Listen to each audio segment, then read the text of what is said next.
எஃப்ஆர்பியை எப்படி வந்து ஃப்ளாஷ் பண்ணுறதுன்னு பார்ப்போம். ஃப்ளாஷ்ன்றது நியூவாக கஸ்டமைஸ்டு சாஃப்ட்வேர் வந்து இன்ஸ்டால் பண்ணுறது. பிஃபோர் தட் ரெண்டு விஷயம் செய்யணும்.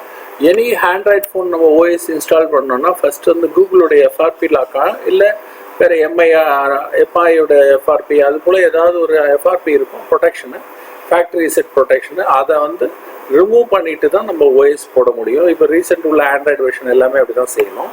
சரி, நான் இதில் போயிட்டு நம்ம A20s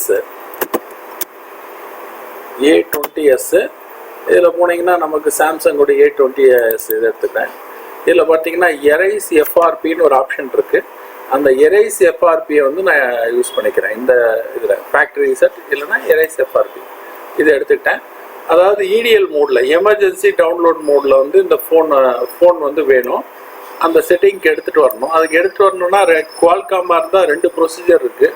volume minus volume press பண்ணிக்கிட்டு நம்ம இன்சர்ட் யூஎஸ்பி கேபிள் பண்ணணும். அது ஈஸியஸ்ட் மெத்தடு. கைட்டெல்லாம் தேவையில்ல, அப்படியே ஃபிக்ஸ் பண்ணிடலாம். அப்படி இல்லைன்ற பட்சத்தில் நம்ம வந்து அதுக்கு வந்து ஒரு ஜம்பர் கொடுத்துருப்பாங்க. அந்த ஜம்பரை ட்ரிகர் பண்ணாதான் இந்த ப்ராசஸ் வந்து ஸ்டார்ட் ஆகும். சரிங்களா? அதை நம்ம பார்ப்போம். பாருங்க, இப்போ அந்த ஸ்க்ரீனில் வந்துட்டு பாருங்க.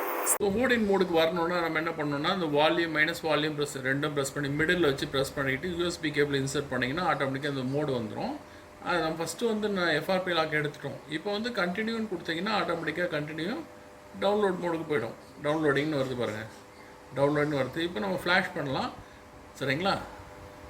ஸோ இப்போ இதில் வந்து நம்ம ஓடின் மோடில் வந்து இந்த ஃபைல்லாம் எடுத்துட்டோம். பார்த்தீங்கன்னா எங்கேருந்து எடுத்தோம்னா பிஎல் இது கூட டவுன்லோட் ஃபோல்டருக்குள்ளே வச்சுருக்கேன். அந்த ஃபைல் தான் ஒன்று ஒன்றா லோட் பண்ணியிருக்கேன்.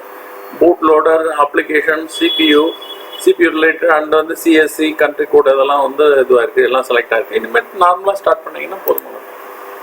ஸோ இது ப்ராசஸ் போயிட்டே இருக்கும். ஒரு ஃபார்ம் வரும், அப்டேட் ஆகிட்டே இருக்கும். ஸோ இது வந்து 3 to 5 minutes ஆகும். ஜஸ்ட் வந்து அப்படியே சும்மா பாஸ் மட்டும் அப்படியே பண்ணுறேன். ஆல்மோஸ்ட் முடியும் போது காமிங்க. ஸோ இப்போ பார்த்தீங்கன்னா உங்களுக்கு பாஸ்ன்னு வந்துருச்சு. ஓஎஸ் வந்து ப்ராப்பராக இன்ஸ்டால் ஆகிடுச்சு. அதுக்கப்புறம் அந்த செட்டிங்ஸ்லாம் ஒர்க் பண்ணால் இது கம்ப்ளீட்டாக கிளியர் ஆகும். எப்போனா ஒஸ்ட்டு கேஸ் நீங்கள் ஹார்ட் ரீசெட்லாம் பண்ணுறோம், எல்லா டைமும் பண்ணி எதுவும் செட் ஆகலை, ஹேங் ஆகுதுன்ற டைமில் லாஸ்ட் சான்ஸாக நம்ம இதுக்குள்ளே டவுன்லோட் பண்ணி எஃப்ஆர்பி அன்லாக் எடுத்துகிட்டு பண்ணி பார்க்கலாம். சரிங்களா? தேங்க்யூ.